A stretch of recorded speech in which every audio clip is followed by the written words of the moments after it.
June 19, 1944, flight deck of IJN Taihō, 200 miles west of Saipan. Lieutenant Hiroshi Yamamoto, radar operator aboard Admiral Ozawa's flagship, stared at his screen in disbelief. 450 American fighters, detected at 150 miles out. His captain had assured him it was impossible. American radar couldn't reach beyond 100 miles. Their carriers couldn't launch that many planes simultaneously, yet the blips multiplied across his scope like a swarm of locusts descending on rice fields.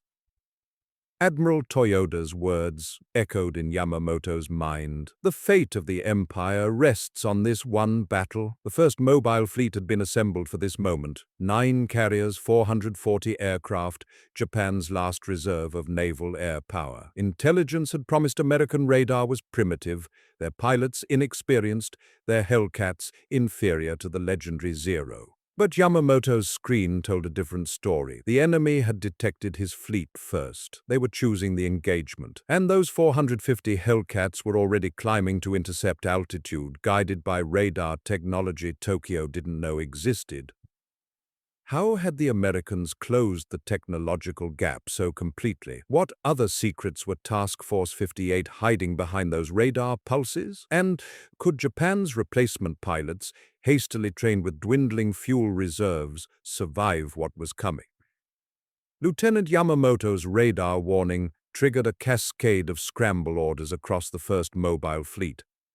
But 150 miles to the east, Vice Admiral Marc Mitscher had already won the opening move. Task Force 58, the largest carrier strike force ever assembled, spread across 60 miles of Philippine Sea, 15 flat tops arranged in concentric defensive rings. USS Lexington, USS Yorktown, USS Essex, USS Hornet, and 11 more carriers bristled with over 900 aircraft. Against them, Admiral Jisaburo Ozawa's 9 carriers carrying roughly 440 planes, many flown by pilots with fewer flight hours than a peacetime student. The mathematical reality was brutal. America had launched a 2-to-1 aircraft advantage before the first Zero ever left its deck. Operation A-Go represented Japan's last desperate gamble to break American naval power. Admiral Soemu Toyoda, Commander-in-Chief of the Combined Fleet, had staked everything on this engagement. The fate of the Empire rests on this one battle, he declared in his operational directive. The plan relied on Ozawa's carriers using their superior aircraft range to strike from beyond American reach, then shuttling damaged planes to land bases on Guam and Rota for rearming. Japanese intelligence insisted American radar was crude, effective only to 100 miles. They were catastrophically wrong. Task Force 58's SK radar painted targets at 150 miles, giving Mitscher's fighter directors an unprecedented tactical advantage, the ability to vector Hellcats onto incoming strikes, while Japanese formations were still organizing. Ozawa harbored no illusions about his pilots' capabilities. The first mobile fleet's air groups contained barely a handful of veterans from the Coral Sea and Midway. Most were replacements, rushed through abbreviated training programs as Japan's fuel crisis deepened. American pilots arrived in the Pacific with 525 flight hours, including extensive gunnery practice and formation flying. Japanese replacements in June 1944 averaged 100 to 275 hours total, often with minimal live-fire exercises due to ammunition shortages. Commander David McCampbell, leading Air Group 15 from USS Essex, later explained, "Our guys had seen combat. They'd trained against captured Zeros. They knew the Hellcat's strengths and the Zero's weaknesses. The Japanese kids we faced didn't have that luxury." The technological disparity extended beyond radar. American carriers ran on 100-octane aviation fuel, sometimes boosted to 130 octane for maximum engine performance. Japanese carriers burned 87 to 91 octane gasoline when they could get it. Fuel shortages had forced Japan to mix pine root oil and other substitutes into aviation stocks, degrading engine reliability and power output. The Hellcat's Pratt & Whitney R2800 double-wasp engine generated 2,000 horsepower on high-octane fuel. The Zero's Nakajima Sakai engine, starved of quality gasoline, struggled to maintain rated performance above 20,000 feet. Mitscher's pilots would fight with every advantage industrial America could provide. At 1000 hours, radar operators detected the first Japanese strike wave, 69 aircraft inbound at 120 miles. Mitscher's order crackled across fleet frequencies: vector all fighters to intercept, engage at will, no mercy. Fighter directors aboard the carriers began talking Hellcat squadrons onto the enemy formation, stacking intercepts in layers from 18,000 to 25,000 feet. The Japanese pilots, flying in loose formations without radar guidance, had no idea they were heading into a meticulously orchestrated ambush. VF-16 launched from Lexington. VF-2 scrambled from Hornet. VF-15 roared off Essex's deck. 450 Hellcats climbed toward their prey, guided by invisible radar beams that turned the sky into a killing field with pre-calculated firing solutions. Commander McCampbell checked his fuel gauge, armed his 6.50 caliber Browning machine guns, and pushed his throttle forward. Somewhere ahead, 69 Japanese aircraft flew toward what they believed would be a decisive strike against American carriers. Instead, they were about to enter history as the first victims of the Great Marianas Turkey Shoot. A slaughter so one-sided that Lexington pilots would joke about it during debriefing. But first, those 450 Hellcats had to prove their designers right. The Zero had dominated Pacific skies for 3 years. Now technology, training, and industrial might were about to rewrite the rules of aerial combat in a single brutal afternoon. The F6F-5 Hellcat and the A6M30 represented two radically different philosophies of air combat design. Grumman's engineers had built the Hellcat around a single principle: bring the pilot home alive. The Zero's designers at Mitsubishi prioritized range and maneuverability above all else, sacrificing protection for performance. Those divergent philosophies would determine who lived and who died over the Philippine Sea. The Hellcat weighed 9,238 pounds empty, nearly double the Zero's 4,136 pounds. That extra weight bought armor plating behind the pilot's seat, self-sealing fuel tanks that could absorb machine gun fire without exploding, and bulletproof windscreen glass 3 inches thick. The Zero had none of these. A single .50 caliber round through a Zero's fuel tank could turn the aircraft into a fireball. Hellcats routinely returned to carriers with dozens of bullet holes, patched up, and flew again the next day. Power favored the Americans decisively. The Hellcat's Pratt & Whitney R2800 double Wasp engine generated 2,000 horsepower, 2,200 with water injection engaged. Fed on 100-octane aviation gasoline, the massive 18-cylinder radial could push the Hellcat to 380 miles per hour at 17,300 feet. The Zero's Nakajima Sakai 21 engine produced 1,130 horsepower on paper, but by June 1944, fuel quality issues degraded actual output significantly. Japanese refineries were mixing pine root oil and other substitutes into aviation fuel stocks, reducing effective octane ratings from 91 to as low as 87. Lieutenant Commander John S. Thatch, who had developed the famous Thatch-Weave fighter tactic, observed, "The Zero could outturn us, sure. But we didn't turn with them. We used speed and altitude, dive on them, make one pass, zoom back up. The Hellcat could dive away from a Zero every single time." Armament told a similar story of American overwhelming force versus Japanese finesse. 6 wing-mounted .50 caliber Browning M2 machine guns gave the Hellcat a combined firing rate of 4,800 rounds per minute, 80 rounds per second converging at 1,000 feet. Each gun carried 400 rounds, enough for 40 seconds of sustained fire. Hellcat pilots learned to fire in 2-second bursts, walking tracers onto target until armor-piercing incendiary rounds tore through enemy aircraft. The Zero carried 2 7.7mm machine guns and 2 20mm Type 99 cannons, devastating when they hit, but with limited ammunition and slower rates of fire. The 20mm cannons held just 100 rounds per gun. Japanese pilots had to close to within 300 feet and aim precisely. American pilots could saturate a target zone from 1,000 feet out and let volume of fire do the killing. Radar integration gave Task Force 58 an invisible tactical edge the Japanese couldn't counter. Every American carrier mounted SK air search radar with effective range beyond 150 miles. Fighter directors aboard the carriers could vector Hellcat squadrons onto incoming raids with precision, stacking intercepts at optimal altitudes and angles. The Japanese had radar, primitive sets with 50-mile range, but lacked the organizational doctrine to exploit it effectively. Ozawa's strike waves flew without radar guidance, navigating by dead reckoning and visual sightings. When American radar operators detected the first Japanese formation at 120 miles, they had 12 minutes to position Hellcats for ambush before the enemy even knew intercept was coming. Commander McCampbell recalled the advantage. They told us altitude, bearing, distance, and number of bogies. We climbed to 24,000 feet, got the sun behind us, and waited. They never saw us until we were already in our firing runs. The performance gap extended to dive capability, critical in the boom and zoom tactics American pilots employed. The Hellcat's robust airframe could handle 7.5 G turns and vertical dives exceeding 450 miles per hour without structural failure.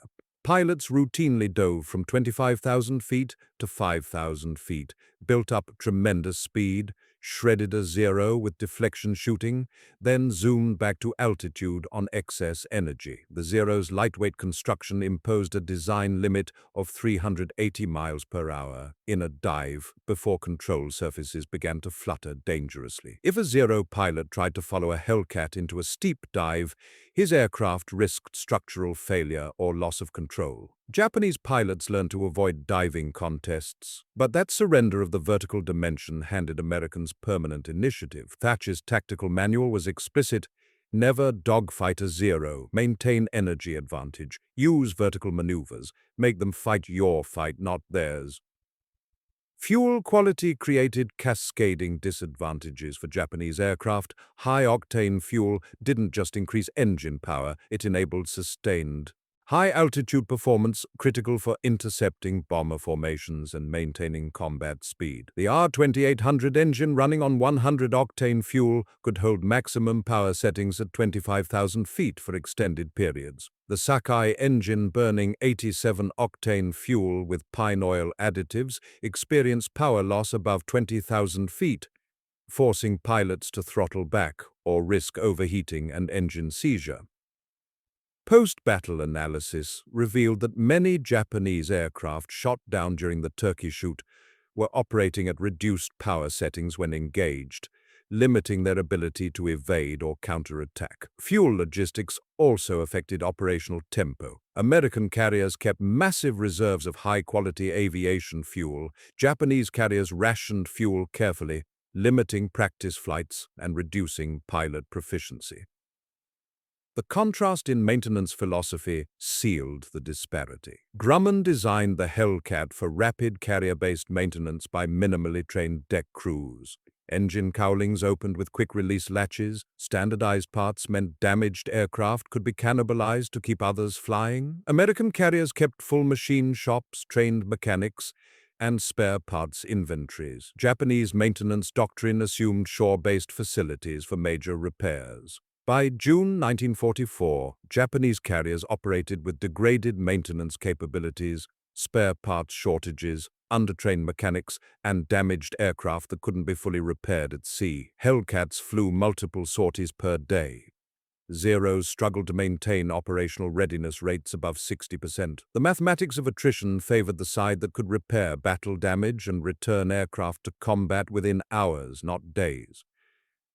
The disparity in aircraft capability mattered less than the hands gripping the control sticks. By June 1944, the United States Navy had perfected an industrial-scale pilot training pipeline that produced aviators with over 525 flight hours before their first combat sortie. Japan's accelerated replacement program rushed pilots through abbreviated courses, totaling 100 to 275 hours, sometimes as few as 100 hours total, including basic flight instruction. The mathematics were unforgiving. American pilots arrived in the Pacific having logged more hours in the Hellcat alone than many Japanese pilots had accumulated across their entire training. Lieutenant Alexander Vrashu, flying with VF-16 from USS Lexington, had over 600 flight hours and multiple confirmed kills before the Philippine Sea engagement. His Japanese opponents on June 19th included pilots with barely enough experience to land on a carrier deck without assistance.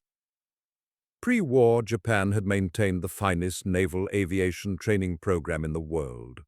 Pilots underwent 3 years of rigorous instruction, accumulating over 700 flight hours and extensive combat tactics training before assignment to carrier air groups. Those elite aviators, the veterans of Pearl Harbor, Wake Island, and the Indian Ocean raids, had dominated Pacific skies through 1942, but attrition consumed them. The Coral Sea, Midway, the Solomons Campaign, Rabaul, each battle stripped away irreplaceable veteran pilots. Japan lacked the fuel, aircraft, and instructors to maintain pre-war standards. By 1944, the training pipeline had collapsed into a desperate effort to fill empty cockpits with warm bodies. Commander David McCampbell, who would become the Navy's top ace, observed the difference immediately during the Turkey Shoot. You could tell which pilots were experienced by how they flew formation and reacted to threats. Most of what we faced that day were kids who barely knew how to fly, let alone fight. American training doctrine emphasized standardization and volume. The Navy's flight school at Pensacola, Florida, and satellite training bases across the southern United States graduated thousands of pilots annually. Students flew North American SNJ Texan trainers for over 200 hours before transitioning to operational aircraft. Advanced combat training included gunnery practice against towed targets, formation flying, carrier landing qualifications, and tactical scenarios against instructors flying captured Japanese aircraft. Pilots arrived at fleet squadrons already proficient in basic combat maneuvers, the thatch weave, high-side gun runs, deflection shooting. Squadron commanders like McCampbell could focus on tactics and mission planning rather than teaching fundamentals. The industrial approach worked. Task Force 58 fielded hundreds of competent pilots who flew as coordinated units, not collections of individuals. Japan's 1944 training pipeline couldn't match that throughput or quality. Fuel shortages limited training flights to essential minimums. Novice pilots might fly once or twice per week, accumulating hours slowly while fuel reserves dwindled. Ammunition shortages meant many pilots never fired their guns in training. Their first live fire experience came in combat. Instructors, desperately needed at the front, were pulled from training commands to fill operational squadrons. The remaining instructors, often pilots recovering from wounds or exhaustion, lacked time and resources to provide comprehensive instruction. Carrier landing practice, one of the most dangerous and skill-intensive maneuvers in naval aviation, was abbreviated or conducted on land-based mock carrier decks rather than actual ships. When replacement pilots arrived at Ozawa's carriers in early 1944, many had never landed on a moving flight deck under realistic conditions. Some required multiple attempts just to trap an arresting wire. During peacetime practice, under combat stress with low fuel and damaged aircraft, those deficiencies proved fatal. The psychological gap rivaled the technical disparity. American pilots flew with confidence born from superior training, better equipment, and recent victories. They knew their Hellcats could absorb punishment and bring them home. They trusted their wingmen, their radar controllers, their maintenance crews. McCampbell's pilots joked about the coming engagement during pre-flight briefings, trading bets on kill counts. Japanese pilots flew with mounting dread. They'd heard rumors of earlier defeats, sanitized by propaganda, but whispered among air crews. They knew their Zeros lacked armor and self-sealing tanks. They understood fuel quality issues degraded engine performance.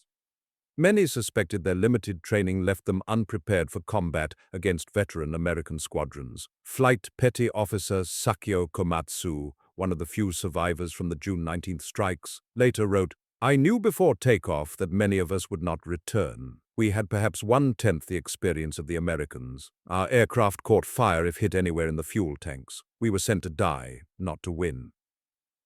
The human cost of that disparity became apparent within minutes of first contact. Vrasiu, leading a division of 4 Hellcats, spotted a formation of 16 Yokosuka D-4Y Judy dive bombers approaching Task Force 58 at 12,000 feet.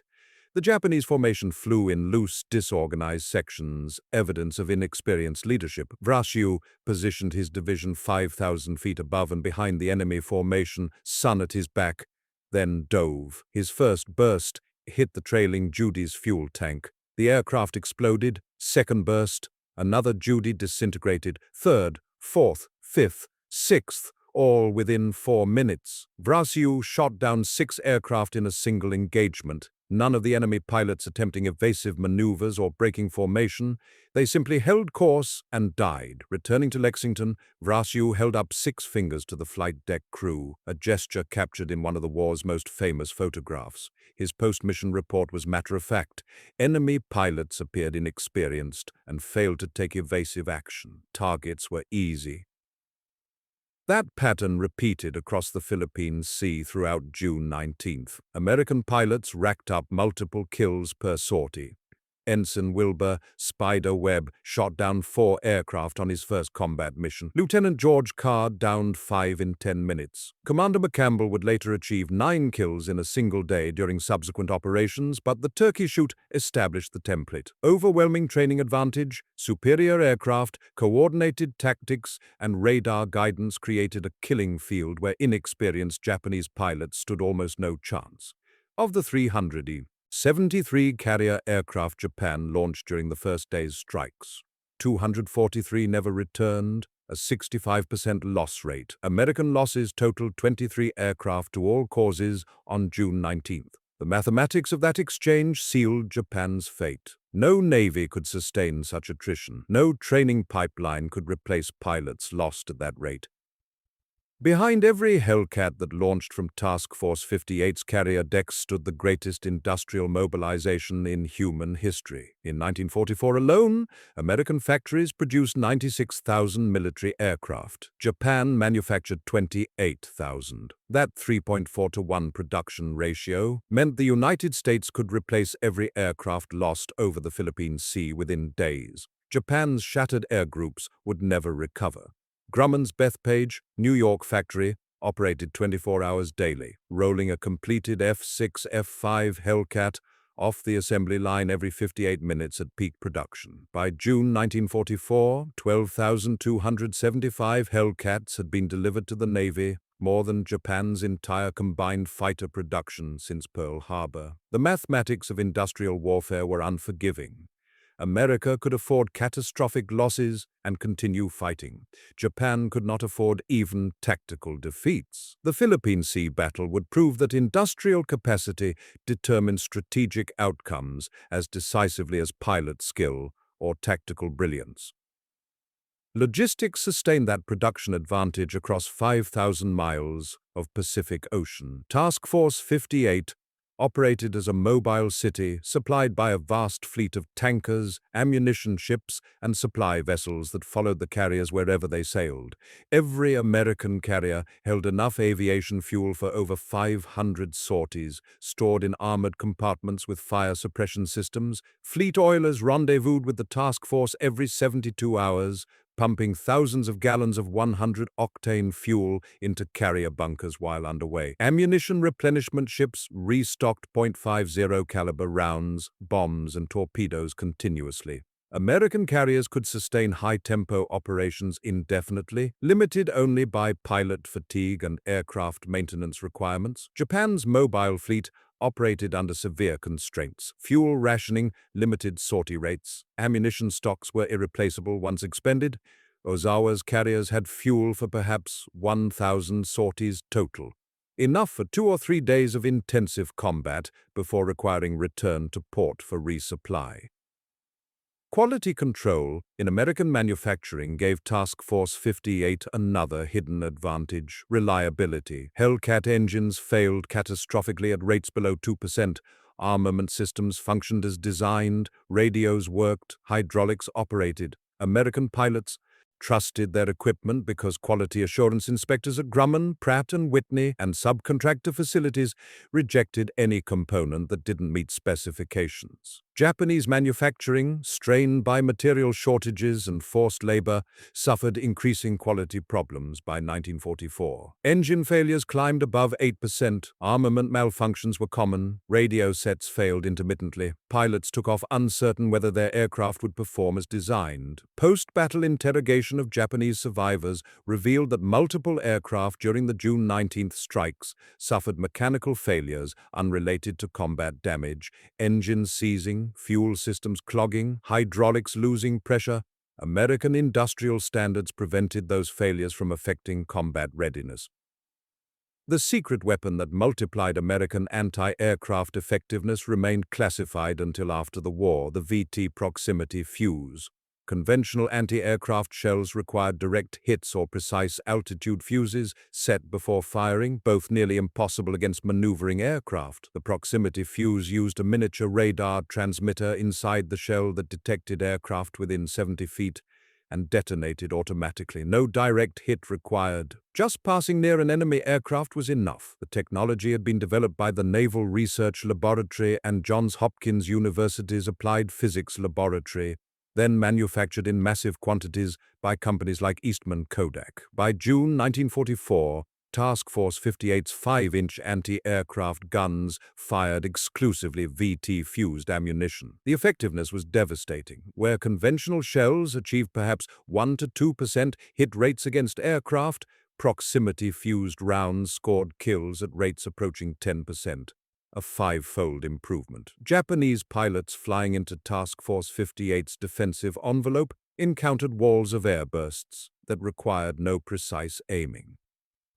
The statistical impact appeared immediately during the first Japanese strike on June 19th. The 69 aircraft in the initial wave encountered coordinated Hellcat intercepts stacked from 18,000 to 25,000 feet, then flew into a firestorm of proximity-fused anti-aircraft fire from the carrier screen. American gunners didn't need to score direct hits. They simply filled zones with exploding shells. Of the 69 aircraft in that first wave, 42 were shot down by fighters and 12 by anti-aircraft fire before reaching attack positions. Only 15 penetrated the defensive screen, and of those, just 2 scored hits, bomb damage to USS South Dakota that killed 27 sailors, but didn't impair the battleship's fighting capability. The second wave of 107 aircraft suffered even worse. Hellcats destroyed 70, before they reached the fleet. Anti-aircraft fire accounted for 27 more. Only 10 aircraft returned to their carriers. Japan lost 97 of 107 aircraft, a 90% attrition rate in exchange for minor damage to 2 carriers. No military force could sustain such losses. Carrier deck operations revealed another dimension of American industrial sophistication. Flight deck crews on USS Lexington could rearm, refuel, and respot a Hellcat for launch in under 9 minutes. Damage repair teams carried spare parts, welding equipment, and replacement components for rapid battle damage fixes. Hellcats that returned with bullet holes were patched, refueled, and launched again within an hour. Japanese carriers lacked that infrastructure. Rearming required 15 to 20 minutes. Spare parts were limited. Damaged aircraft were pushed overboard if repairs couldn't be completed immediately. American carriers operated as floating factories that manufactured combat sorties. Japanese carriers functioned as vulnerable fuel depots that struggled to maintain operational tempo. Commander McCampbell noted the difference. We'd land, taxi to the elevator, go down to the hangar deck, and ordnance crews would already be loading belts. 10 minutes later, you're back on deck. The Japanese couldn't match that cycle time. Material science advantages extended to fuel chemistry and metallurgy. American 100-octane aviation fuel contained tetraethyl lead additives that prevented engine knock at high manifold pressures, allowing pilots to use emergency combat power settings for extended periods. Japanese fuel, degraded with pine oil substitutes and lacking proper additives, couldn't sustain high power output, without risking catastrophic engine damage. The R-2800 engines forged aluminum alloy construction and precision machining tolerated combat abuse. Japanese engines, built with lower-grade materials and looser tolerances due to manufacturing capacity limits, wore out faster and failed more frequently. These weren't differences pilots could see, they were molecular-level engineering advantages that manifested as superior performance under combat stress. American pilots pushed throttles forward knowing engines would deliver rated power. Japanese pilots nursed engines carefully, aware that excessive demands courted mechanical failure. The proximity fuse's psychological impact matched its tactical effectiveness. Japanese pilots, already facing veteran American fighters and overwhelming numbers, now flew into defensive fire that detonated with uncanny accuracy. They couldn't understand how American anti-aircraft gunners achieved such precision. The secret technology demoralized survivors who reported the phenomenon to commanders, defensive fire that exploded at aircraft altitude without direct hits. Ozawa's intelligence officers couldn't explain it, neither could Tokyo. The technological gap had grown beyond Japan's ability to comprehend, let alone counter. That realization that America possessed weapons and capabilities Japan couldn't match or even understand spread defeatism through mobile fleet survivors faster than any propaganda. By 10:30 hours on June 19, 1944, the impossible had become routine. Lieutenant Alexander Vrashiu, circling at 20,000 feet above Task Force 58 with VF-16, spotted the third Japanese strike wave. 16 Yokosuka D-4Y Judy dive bombers struggling to maintain formation. The enemy aircraft flew without fighter escort, their formations ragged, pilots inexperienced. Vrashiu positioned his division 5,000 feet above with the sun behind them, exactly as doctrine prescribed, then rolled into his attack dive. His first 2-second burst ignited a Judy's unprotected fuel tank. The aircraft exploded. Second target, same result. Third, fourth, fifth. Within 4 minutes, Vrashiu had shot down 6 enemy aircraft, none of which attempted evasive maneuvers or broke formation. They simply held course and died. Returning to USS Lexington's flight deck, Vrashiu held up 6 fingers to the deck crew, a gesture photographer Lieutenant Junior Grade Charles Curley captured in one of the war's most iconic images. A nearby pilot, witnessing the slaughter, remarked during debriefing, "Why, hell, it was just like an old-time turkey shoot down home." The name stuck. The statistics from June 19th revealed a massacre unprecedented in naval aviation history. Japan launched 4 major strike waves totaling 373 carrier aircraft against Task Force 58. American Hellcats and anti-aircraft fire destroyed 243 of them, a 65% loss rate. Only 130 Japanese aircraft returned to their carriers, many damaged and landing on decks that would soon cease to exist. American losses on the first day totaled just 23 aircraft to all causes. The 10-to-1 kill ratio exceeded even optimistic pre-battle estimates. Commander David McCampbell, leading Air Group 15 from USS Essex, later wrote, "We were knocking them off right and left. The radar controllers fed us vectors to one formation after another. We'd make one pass, shoot down 2 or 3, climb back to altitude, and they'd vector us to the next group. It was systematic destruction." The Imperial Japanese Navy had gambled everything on Operation Ago. By noon on June 19th, that gamble had failed catastrophically. Beneath the aerial slaughter, a parallel disaster unfolded. At 0909 hours, USS Albacore, a Gato-class submarine patrolling west of the Marianas, fired 6 torpedoes at the Japanese carrier Taihō, Admiral Ozawa's 29,300-ton flagship. 1 torpedo struck the carrier's starboard side near the aviation fuel tanks. The damage initially appeared manageable. Taihō maintained speed and continued launching aircraft, but volatile gasoline vapor from ruptured fuel lines accumulated between decks. At 15:32 hours, a catastrophic explosion tore the carrier apart. Taihō rolled over and sank within minutes, taking 1,650 officers and crew to the bottom. Only 500 survived, including Ozawa. At 12:20 hours, USS Kavala fired 6 torpedoes at the fleet carrier Shokaku, a Pearl Harbor veteran. 3 torpedoes struck the carrier's starboard side. Fire engulfed the hangar deck where aircraft were being refueled. Secondary explosions of aviation fuel and ordnance followed. The captain ordered abandon ship at 14:10 hours. Shokaku capsized and sank at 15:01 hours, killing 1,263 men. By mid-afternoon, Japan had lost 2 of its most valuable carriers to submarines, losses entirely separate from the aerial carnage overhead. The second day brought no redemption. On June 20th, American search planes located Ozawa's retreating mobile fleet 275 miles northwest of Task Force 58. Admiral Mitscher faced a difficult choice: launch a maximum range strike that would require night recovery or let the enemy escape. He chose attack. At 16:24 hours, 216 aircraft launched from Task Force 58's carriers, the extreme range of American operational doctrine. The strike reached the Japanese fleet at sunset. Hellcats and Avenger torpedo bombers tore into the retreating carriers, sinking the light carrier Hiyo and damaging 2 others. 2 Japanese oilers were also sunk, crippling Ozawa's ability to refuel even his surviving ships. But the American triumph came with cost. Most returning aircraft were critically low on fuel as night fell. At 20:45 hours, the first planes reached Task Force 58 in darkness. Admiral Clark aboard USS Hornet made a bold decision: illuminate the carriers despite submarine risk. Mitscher approved. Every ship in the task force turned on searchlights, creating a beacon visible for 50 miles. Destroyers fired star shells to mark safe landing zones.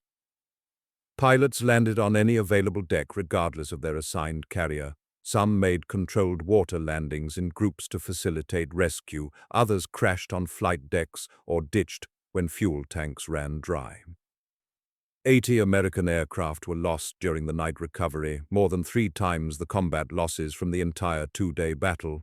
Yet approximately 75% of the air crews were rescued from the sea that night or over the following days as destroyers and search planes combed the ocean.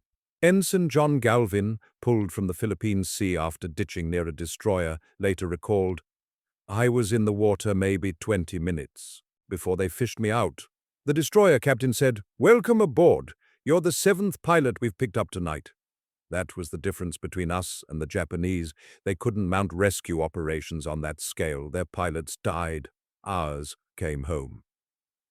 The strategic impact of the Great Marianas Turkey Shoot exceeded even the dramatic tactical losses. Japan had committed its reconstituted carrier air groups, rebuilt over a year following the Solomon Islands campaign, to Operation A-Go. The United States Navy destroyed 90% of that air strength in 2 days. Japan lost 3 fleet carriers, approximately 600 aircraft from all causes, and over 3,000 trained personnel, including pilots, air crew, and carrier sailors. More critically, the Imperial Japanese Navy lost the institutional capacity to rebuild carrier aviation. The training pipeline couldn't replace pilots at this attrition rate. Industrial production couldn't replace aircraft losses. Fuel shortages prevented intensive training for replacement pilots. Admiral Ozawa's post-battle assessment was blunt. The first mobile fleet had ceased to exist as an offensive force. Tokyo withdrew surviving carriers to home waters, where they remained largely inactive through 1944. When Japan deployed carriers again during the October Battle of Leyte Gulf, they served as decoys, sailing with barely 100 aircraft total across 6 carriers, sacrificed to draw American attention from battleship attacks on the invasion beaches. American casualties totaled 109 aircrew killed or missing from the 80 planes lost during night recovery, plus 76 sailors killed aboard ships damaged during the June 19th strikes.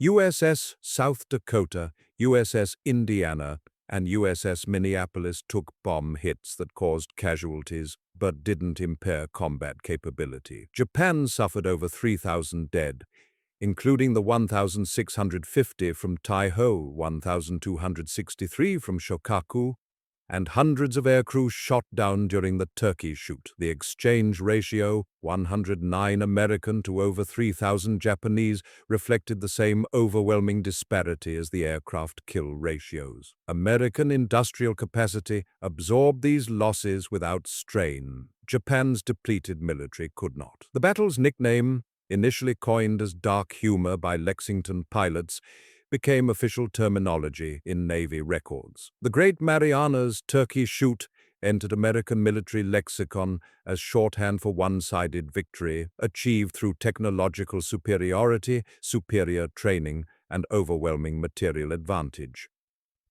The Philippine Sea victory secured the Mariana Islands for American use. Saipan, Tinian, and Guam became bases for Boeing B-29 Superfortress bombers that would burn Japan's cities throughout 1945. The strategic bombing campaign that culminated in Hiroshima and Nagasaki became possible because Task Force 58's Hellcats had destroyed Japan's carrier aviation over 2 June days. Today, surviving F6F Hellcats rest in museums: the National Naval Aviation Museum in Pensacola, the Smithsonian's National Air and Space Museum, aboard the permanently moored USS Yorktown in Charleston. Their kill markings tell the story: 6, 8, 12, 15 Japanese aircraft destroyed per airframe. The mathematical impossibility that Lieutenant Hiroshi Yamamoto had witnessed on his radar scope that dawn, 450 Hellcats achieving 20-to-1 kill ratios, had rewritten the Pacific War's strategic calculus. Japan would never again threaten American naval supremacy. The Turkey Shoot over the Philippine Sea had sealed the empire's fate.